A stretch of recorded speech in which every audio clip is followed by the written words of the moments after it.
Vous êtes-vous déjà demandé pourquoi certaines personnes semblent avoir un talent naturel pour réussir, tandis que d'autres luttent toute leur vie sans arriver à rien?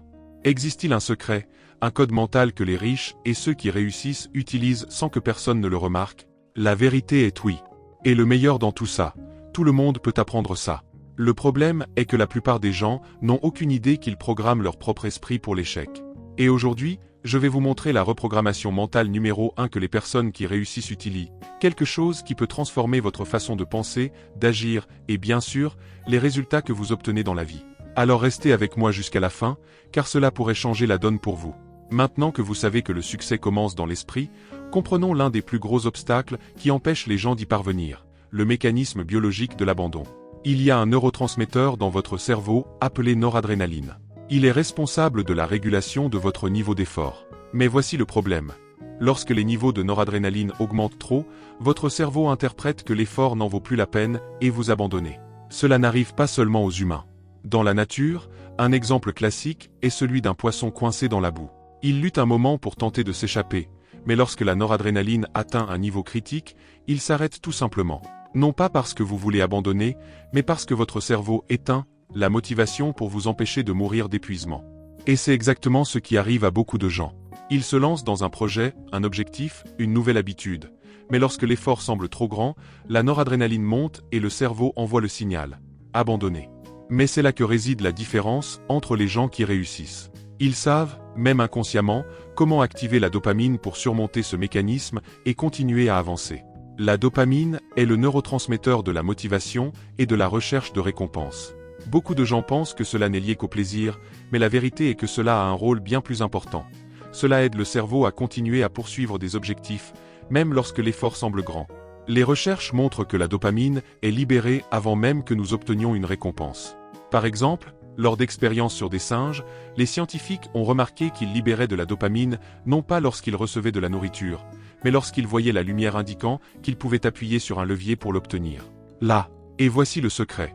La dopamine a également le pouvoir de neutraliser l'effet négatif de la noradrénaline. En d'autres termes, lorsque vous apprenez à l'utiliser correctement, vous pouvez garder votre motivation élevée et éviter cette envie d'abandonner lorsque les choses deviennent difficiles.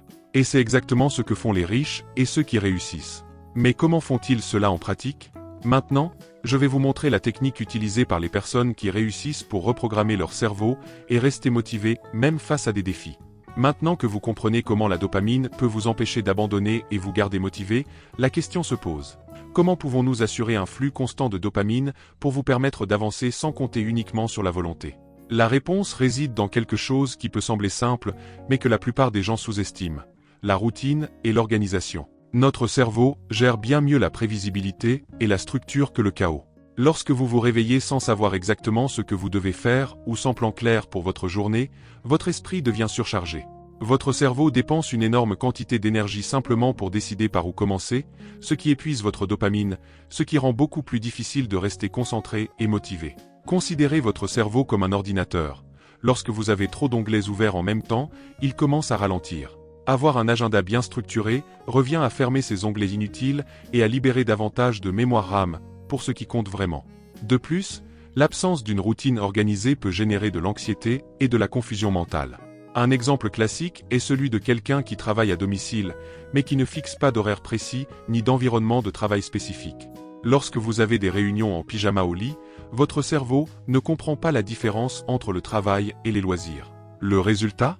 Vous ne vous sentez jamais à 100% productif ou à 100% reposé. Mais comment les personnes qui réussissent peuvent-elles éviter cela? Ils créent des systèmes qui garantissent que votre journée a une structure et un but. Et la bonne nouvelle est que tout le monde peut faire la même chose avec quelques changements simples. Ayez une liste de tâches quotidiennes ou hebdomadaires. Cela vous évite de vous réveiller sans but et garantit que votre cerveau sait déjà sur quoi se concentrer. Visualisez votre semaine comme une route semée d'obstacles. Anticipez les défis, réduisez l'impact émotionnel lorsqu'ils surviennent, gardant ainsi votre dopamine équilibrée. Utilisez un agenda comme une extension de votre cerveau. Au lieu de surcharger votre esprit en essayant de tout mémoriser, externalisez une partie de l'effort en écrivant vos rendez-vous et vos tâches. Cela libère de l'énergie pour des décisions plus importantes. L'organisation ne consiste pas à être rigide ou rigide, mais à créer un environnement mental qui encourage la discipline et la cohérence. Et la constance est ce qui sépare ceux qui vont loin de ceux qui s'arrêtent à mi-chemin. Il existe désormais un autre facteur crucial que les personnes riches et prospères maîtrisent et qui améliore encore cette reprogrammation mentale. Dans le point suivant, je vous montrerai comment changer votre rapport à l'effort et à l'inconfort peut faire toute la différence dans votre réussite. Maintenant que vous comprenez l'importance de la routine et de l'organisation pour maintenir votre motivation à un niveau élevé, examinons l'un des secrets les plus puissants utilisés par les personnes qui réussissent, la visualisation mentale. Beaucoup de gens pensent que penser à l'avenir ne fait que générer de l'anxiété. Mais lorsqu'elle est utilisée correctement, la répétition mentale non seulement réduit le stress, mais prépare également votre cerveau à agir plus efficacement. Cela se produit parce que lorsque vous imaginez une action avant de l'exécuter, votre cerveau active les mêmes circuits neuronaux qui seraient activés dans la réalité. C'est comme s'entraîner sans avoir à quitter son siège. Pensez aux grands athlètes, ils s'entraînent non seulement physiquement, mais aussi mentalement. De nombreux joueurs d'élite répètent mentalement chaque jeu avant de monter sur le terrain. Et savez-vous ce qui est le plus incroyable ? Des études montrent que le simple fait d'imaginer une séance d'entraînement peut améliorer les performances physiques, car le cerveau commence à programmer les mouvements avant même l'action réelle. Et cela s'applique à n'importe quel domaine de la vie. Que vous ayez une présentation importante, un examen ou même un nouveau défi professionnel, la répétition mentale peut vous donner un énorme avantage. Mais qu'en est-il de l'anxiété ? Après tout, les événements importants peuvent générer un grand poids émotionnel. C'est là qu'intervient l'anticipation contrôlée. Au lieu de laisser l'anxiété prendre le dessus, vous pouvez l'utiliser à votre avantage. Comment ? Transformer le stress en concentration productive. Cela fonctionne comme ceci. Au lieu d'imaginer le pire des scénarios, visualisez-vous en train de réussir. Regardez chaque détail. Votre posture, votre voix ferme, la confiance dans votre discours. Votre cerveau commence à accepter cette version comme réalité. Entraînez-vous mentalement malgré l'inconfort. Au lieu d'éviter la tension, imaginez-vous relever les défis et réussir. De cette façon, lorsque le moment réel arrivera, votre cerveau aura déjà vécu cette situation auparavant, réduisant ainsi l'impact émotionnel. Utilisez la visualisation comme un booster de motivation. En imaginant la récompense qui vient après votre effort, qu'il s'agisse d'un résultat positif, d'une reconnaissance ou d'une croissance personnelle, vous générez de la dopamine et maintenez votre motivation à un niveau élevé. Cela explique pourquoi les riches et ceux qui réussissent ont toujours une longueur d'avance. Ils n'attendent pas que les circonstances se produisent pour réagir. Ils se préparent mentalement à l'avance, ce qui leur donne un avantage absurde sur ceux qui laissent simplement la vie arriver. Mais la vérité est que tout n'est pas une question de stratégie mentale. Il y a un autre facteur fondamental que le maître le plus performant maîtrise, et qui peut définir si vous continuerez à avancer ou resterez coincé dans la médiocrité. Maintenant, je vais vous montrer comment changer votre relation avec l'inconfort peut transformer votre vie. Vous comprenez déjà le pouvoir de la visualisation mentale pour vous préparer et maintenir la motivation. Entrons dans un point essentiel, l'équilibre chimique qui détermine vos performances. Si vous vous êtes déjà senti très productif un jour et complètement bloqué le lendemain, sachez que ce n'est pas seulement une question de discipline ou de volonté, c'est une question de neurotransmetteurs. Il existe ce qu'on appelle la courbe en U de la performance, qui explique exactement comment la chimie de notre cerveau affecte notre capacité à performer. Voici le secret. Pas trop de stress, pas trop peu de stimulation. Faible stimulation, faible taux de noradrénaline et de dopamine. Vous vous sentez à court d'énergie, démotivé et peu disposé à agir. Tout semble monotone et difficile à démarrer. Trop de stress, noradrénaline élevée, dopamine basse. L'effort semble vain, la fatigue prend le dessus et on a envie d'abandonner. C'est à ce moment-là que le stress devient paralysant. Le point idéal. Un niveau modéré de stress, noradrénaline, combiné à la motivation, dopamine, crée l'environnement parfait pour une performance élevée. Pensez à un athlète d'élite. Il a besoin d'un certain niveau d'adrénaline pour être alerte, mais aussi de dopamine pour rester concentré sur la récompense. Mais comment aligner ces deux neurotransmetteurs pour atteindre des performances maximales sans être surchargé ? La dopamine donne une direction. Elle est le carburant de la motivation. Si vous n'avez pas d'objectif clair, la dopamine ne sait pas où aller. Il est donc essentiel d'avoir des objectifs bien définis. La norépinéphrine prépare à l'action. Cela entre en jeu lorsque vous commencez à agir. Si son niveau monte trop, vous vous sentez surchargé. Si c'est trop bas, vous ressentez de la procrastination. L'astuce consiste à trouver le juste équilibre en ajustant votre façon de travailler. Divisez les grands objectifs en petites étapes. Cela maintient la dopamine active et empêche les pics élevés de noradrénaline. Créer des défis progressifs. Les petites difficultés génèrent juste la bonne quantité de stress, sans conduire à l'épuisement. Utilisez des pauses stratégiques. Des moments de repos aident à maintenir l'équilibre sans que la noradrénaline n'atteigne des niveaux de surcharge. Cet équilibre entre motivation et tension est ce qui permet aux personnes les plus performantes de rester dans le jeu sans s'épuiser au cours du processus. Maintenant, pour clôturer cette reprogrammation mentale de haut niveau, il reste un dernier élément qui fait toute la différence. Comment créer un environnement qui favorise cette mentalité de gagnant et évite de retomber dans ses vieilles habitudes? La question se pose alors. Comment faire en sorte que cet état d'esprit gagnant devienne une habitude durable? La réponse réside dans les comportements de récompense et d'apprentissage. Le cerveau humain apprend grâce au renforcement positif. Si un comportement est associé au plaisir ou à une récompense, il devient plus facile à répéter. Mais si un comportement ne génère qu'un effort sans retour clair, le cerveau ne voit aucune raison de continuer. Cela explique pourquoi tant de gens abandonnent avant de voir des résultats. Au début, de nouvelles routines comme se lever tôt, étudier davantage ou s'entraîner semblent être un sacrifice sans retour immédiat. Le cerveau n'a pas encore été programmé pour considérer ces habitudes comme précieuses. Une expérience sur des singes a révélé quelque chose de fascinant à ce sujet.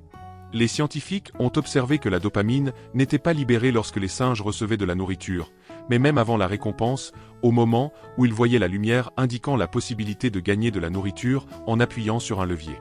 Cela signifie que le cerveau apprend à anticiper la récompense avant même qu'elle ne se produise. Mais voici le problème. Si vous n'avez jamais expérimenté les avantages d'un comportement productif, il est difficile d'anticiper cette récompense. Pensez à quelqu'un qui n'est jamais allé à la salle de sport. Au début, se lever tôt pour s'entraîner semble être un effort énorme sans bénéfice immédiat. Mais au fil du temps, le cerveau commence à associer l'entraînement au bien-être post-exercice et à l'amélioration du corps, et l'habitude s'installe alors. Ce même principe s'applique à n'importe quel domaine de la vie. Si vous souhaitez reprogrammer votre esprit pour réussir, vous devez créer des associations positives avec des habitudes productives. La solution? Créer de petits gains constants. Récompenser les progrès. Les petites victoires, comme terminer une tâche ou avoir une journée productive, doivent être reconnues afin que le cerveau enregistre le comportement comme positif. Utilisez des points de repère visibles. Un tableau d'objectifs, un journal de progression ou même une simple liste de contrôle libère de la dopamine et aide à renforcer l'habitude. Anticipation des récompenses du train. Avant d'agir, visualisez le bénéfice qui viendra plus tard. Cela prépare le cerveau à rester concentré, même lorsque l'effort semble grand. C'est le secret des gens qui réussissent. Ils ne comptent pas seulement sur la motivation, ils entraînent leur cerveau à désirer les habitudes qui les font avancer. Maintenant, pour consolider tout cela, il manque un dernier élément essentiel. Comment créer un environnement et un état d'esprit qui soutiennent cette reprogrammation mentale sur le long terme? Nous arrivons au point le plus important. Comment être sûr de ne pas abandonner à mi-chemin? Après tout, la différence entre ceux qui réussissent et ceux qui échouent n'est pas le talent ou la chance, c'est la capacité à continuer d'avancer, même lorsque la motivation initiale disparaît. Pour ce faire, vous pouvez utiliser 3 stratégies puissantes. Utilisez la dopamine comme outil. La motivation ne doit pas être un accident, mais quelque chose que vous pouvez générer intentionnellement. Comment? Créez une anticipation de récompense. Fixez-vous des objectifs clairs et tangibles. Votre cerveau a besoin de savoir ce qu'il poursuit. Plus votre objectif est précis, plus la dopamine sera libérée lorsque vous imaginerez l'atteindre. Visualisez le bénéfice avant d'agir. Avant de commencer une tâche difficile, imaginez ce que vous ressentirez une fois que vous l'aurez terminé. Cet exercice simple augmente la libération de dopamine et facilite l'action. Récompensez les petits progrès. N'attendez pas seulement la grande victoire finale. Célébrez chaque pas en avant, car cela maintient votre motivation constante. Contrôlez la noradrénaline pour éviter le sevrage. Lorsque vous sentez que vous êtes sur le point d'abandonner, cela signifie que votre taux de noradrénaline est trop élevé et que votre cerveau a commencé à interpréter l'effort comme futile. Mais il existe des moyens d'inverser cette tendance. Souvenez-vous de votre objectif supérieur. Dans les moments de fatigue, demandez-vous « Pourquoi ai-je commencé cela ?» Se connecter à un objectif réduit la perception de l'effort et vous donne une nouvelle énergie. Utilisez la visualisation et la simulation mentale. Si un défi semble intimidant, répétez mentalement comment vous allez le surmonter. Cela permet à votre cerveau de comprendre que l'effort en vaut la peine et neutralise l'envie d'abandonner. Réduire la résistance initiale. Souvent, le plus grand obstacle est de commencer. Si une tâche semble trop grande, divisez-la en petites étapes faciles à réaliser. Adoptez un système de rétroaction pour un ajustement continu. Le succès n'arrive pas du jour au lendemain. C'est le résultat d'ajustements constants tout au long du chemin. Et pour cela, vous avez besoin d'un système de feedback. Surveillez régulièrement vos progrès. Prenez note de vos progrès et examinez ce qui fonctionne et ce qui doit être ajusté. Donnez-vous des commentaires positifs. Même si les progrès sont minimes, reconnaissez-les. Cela maintient le cerveau occupé et évite les sentiments de frustration. Soyez flexible. Si une stratégie ne fonctionne pas, adaptez-la. Ceux qui réussissent le mieux ne sont pas ceux qui ne font jamais d'erreur, mais ceux qui apprennent vite et adaptent leur cap. Vous connaissez désormais le secret que les riches et les gens qui réussissent utilisent pour reprogrammer leur esprit. L'équilibre entre la dopamine et la noradrénaline, l'utilisation stratégique de la visualisation mentale, l'organisation pour maintenir la concentration et un système de renforcement positif pour soutenir la motivation. Le succès n'est pas une destination, c'est une construction quotidienne. Et ceux qui comprennent comment fonctionne le cerveau ont un énorme avantage sur ceux qui se contentent d'essayer, sans stratégie. La question est maintenant, comment allez-vous appliquer cela à votre vie ? Si ce contenu a du sens pour vous, laissez votre commentaire et partagez-le avec quelqu'un qui a besoin d'apprendre ce secret. Et si vous voulez plus d'astuces mentales pour débloquer votre meilleure version, continuez à suivre la chaîne.